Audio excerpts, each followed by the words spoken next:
I denne video vil jeg vise, hvordan du kan optage lyd fra internettet, for eksempel DR's netradio. Barcelona har på grund af den islandske askesky fremrykket afrejsen til lørdagens Champions League-finale. Inden du starter programmet Free Sound Recorder, skal du åbne lydmixeren i Windows.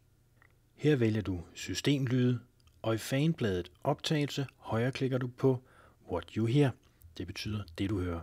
Først vælger du Aktivere, højreklikker igen og vælger Benyt som standardenhed.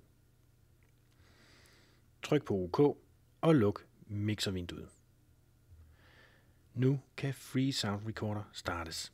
Det første du bør gøre er at trykke på Option for at sikre dig, at formatet er det rigtige her. MP3 det er fint, og at lyden bliver gemt i den mappe du ønsker den skal gemmes i. Det beskrev jeg i den foregående video.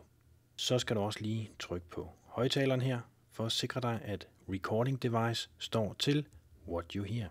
Nu kan du starte optagelsen ved at trykke på Record-knappen og gå over og starte den lyd, du ønsker at optage. VU-meteret skulle gerne slå ud i takt til musikken.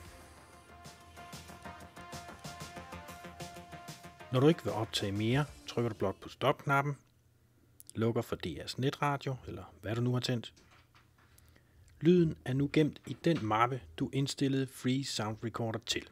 I mit tilfælde er det under Dokumenter og i mappen Free Sound Recorder.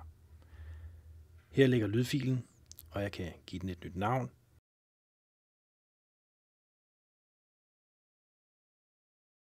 Afspille ved at dobbeltklikke på den, eller importere den i et redigeringsprogram.